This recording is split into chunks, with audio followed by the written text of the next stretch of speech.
3월 중에 나오나? 3월 중이요? 이재명 대표의 선거법 위반 혐의 재판을 말하는데 지금 2심 재판이 곧 시작이 되죠. 우선 이와 관련된 목소리들이 좀 있습니다. 이재명 대표의 모습 그리고 이거와 관련된 여당 내에서의 어떤 지적 이런 내용입니다. 들어보시죠.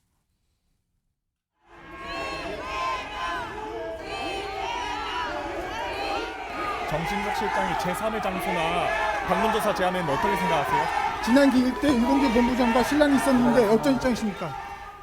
대통령에 대한 사법 절차들은 KTX급으로 진행되고 있는데 사법 절차의 완행 열차에 느긋하게 앉아 있는 사람도 있습니다. 바로 이재명 민주당 대표입니다. 더 이상 이재명 대표의 재판 지연 전략을 용인해서는 안 될 것입니다. 사법부의 신속하고 공정한 심판을 촉구합니다. 이런 상황에서 최근에 법원이 한 조치를 합니다. 한 가지 조치가 나왔어요. 화면으로 정리해드리죠. 이 선거법 2심 재판부인데요. 이게 지금 서울고법이에요. 근데 이 서울고법에서 2심 재판부에 대해서 새 사건 배당 중지합니다. 그러니까 이 선거법 2심 재판에 집중하라는 거죠. 다른 재판 여기 맡기는 거 안 됩니다. 중지입니다. 그런데 그 시한을 3월 12일까지로 정한 거예요. 1월 13일부터 적용되는데 중지, 사건 배당이 중지되는 시한을 3월 12일까지로 정한 겁니다. 선거법에 집중하세요라는 뜻이겠죠? 근데 3월 12일로 나옵니다. 대법원 예규에 보면 재판부가 집중 심리 필요하면 법원에 배당 중지 요청이 가능하다. 근데 이런 조치가 이루어졌다는 거예요, 지금. 이게 서울 고법 상황이거든요. 2심 재판. 손정혜 변호사, 3월 12일이라고 구체적인 날짜를 못을 박아서 새로운 사건 배당 중지 결정이에요. 이 3월 10일 이거 어떻게 봐야 되는 겁니까? 그러니까 대법원 애교에 따르면 이렇게 집중 심리가 필요한 사건을 배당받은 재판부는 신권을 받지 않도록 할 수 있는 근거 규정이 있습니다. 예. 집중 심리라는 거는 이 재판만 바라보는 거죠. 다른 사건까지 다른 사건 하지 말고 이것만 하라는 거죠. 네, 이게 여러 가지로 절차상이나 시간적으로 어렵기 때문에 이런 절차를 진행하겠다라는 건 그만큼 선거법 관련해서 항소심 3개월 내에 선고를 하기 위한 법원의 의지를 보여준다 이렇게 보시면 될 것 같고요. 3월 12일까지라는 건 3월 12일까지 마지막 공판기일, 결심 공판을 해라. 권고적 차원에서 이렇게 정했다라고 보이고 그러면 마지막 재판기일이 3월 중순쯤에 이루어진다고 한다면 빠르면 3월 말에도 항소심 선고가 일어날 수도 있는 상황. 3월 12일 날에 재판 절차를 다 끝나고 그다음에 시간 다음 마지막 선고만 남는 거잖아요. 네, 다만 이제 변수는 예. 2월 7일까지 이제 항소이유서를 제출해야 되고 피고인 측에서 예. 그 항소이유서에 따라서 새로운 증거 신청이나 증인 신청을 할 가능성이 있는데 법원은 집중 심리를 통해서 3월 안에 재판을 끝내려고 하는데 또 피고인 측이 여러 가지 이제 증인 신청을 통해서 지연하거나 절차적인 문제를 제기할 가능성은 여전히 남아 있고요.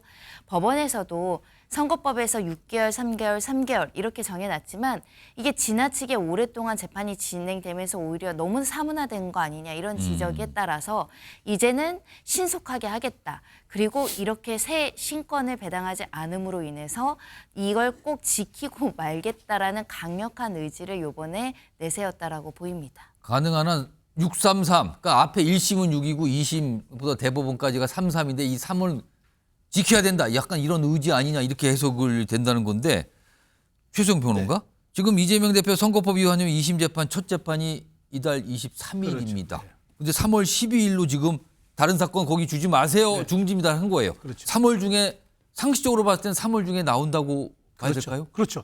저는 지금 대법원, 그러니까 그 고법이든 지금 대법원이든 굉장히 여기에 대해서 속도를 내는 게 그렇습니다. 지금 사상 초유의 대통령에 대한 탄핵이 진행되고 있고 예. 대통령에 대한 탄핵 심리가 현재 한 트랙, 그다음에 수사가 한 트랙으로 진행되고 있는 와중에 이재명 대표 사실 야권의 유일무이한 사실을 지금 지지도를 갖고 있는 사람이에요. 그런데 예. 이재명 대표가 정말 이렇게 주렁주렁 사법 혐의를 가지고 계속적으로 대권 레이스에 가는 것, 이거 사법부가 해결해 주자는 안 됩니다. 지금 여의도가 해결할 수 있는 건 없어요. 지금 모든 것들이 정치적인 모든 것들이 추가 사법부 아니면 헌재, 우리가 지금 여의도의 모든 사안들이 지금 그 사법부의 영역으로 지금 넘어가 있는 상황에서 최소한 사법부가 이렇게 불확실성, 그다음에 혼돈의 상황이 될 수 있는 이런 여러 가지 리스크들을 정리해주지 않으면은 굉장히 우리 국민들이 선택을 잘못할 수도 있는 그런 상황이 올 수도 있기 때문에 저는 대법원이 권고했고 그 고법이 받아들였기 때문에 무조건 3월엔 나올 거라고 보고, 다만 3월에 나오는 것과는 별도로 그 헌재에 대한 대통령의 심리가 언제 끝나느냐에 따라서 대선이 작용되기 때문에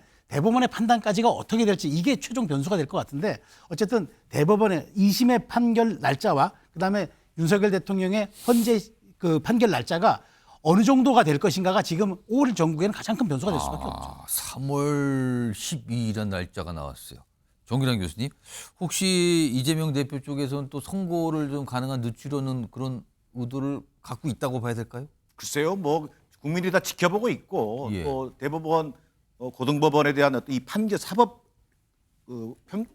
판결 과정에 대한 예. 국민적 관심이 집중돼 있기 때문에 예. 지나치게 어떤 뭐 변론을 절차를 연장한다든가 예. 증인 채택들을 무리하게 한다든지 해서 뭐 사법 이 심판을 좀 늦추려고 한다, 이런 의도를 보이지는 저는 않을 걸로 보여집니다. 오. 단 방어권 보장 절차는 충분히 이루어져야 되겠죠. 예, 예. 그리고 지금 뭐 여당에서 계속 그 재판 일정과 관련해서 여러 가지 문제 제기를 하는데, 저는 기본적으로 사법부가 뭔가 이 신속한 판결을 하는 것은 사법부의 책무이죠. 예. 그리고 공직선거법 270조는 훈시 규정이 아니라 강행 규정입니다. 예. 그렇기 때문에 사법부가 좌고 우면 없이 정해진 절차에 따라서 하는 것이 중요하고, 이재명 대표 또한 앞서 우리 앵커께서도 얘기했습니다만 뭔가 이재명 대표가 사법 리스크를 회피하거나 조기 대선에만 관심이 있는 거 아니냐, 예. 이런 이미지에서 좀 벗어날 필요가 있다. 예. 그러려면 뭔가 민생과 국정을 챙기려고 하는 균형 있는 책임 있는 세력으로서의 어떤 야당 대표 주자, 이런 이미지를 보여주는 것이 더 우선적이다라고 생각돼요.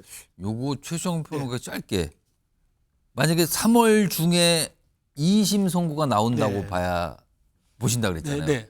근데 1심과 마찬가지로 굉장히 유죄가 네.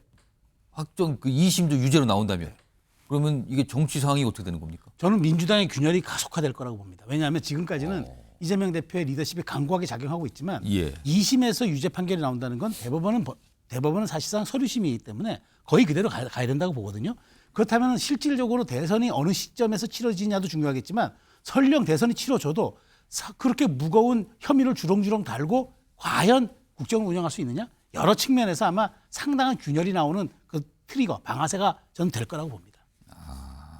3월 12일이라는 법원이 판단한 날짜, 이게 과연 어떤 의미일까? 여러 가지 해석이 가능한 상황입니다.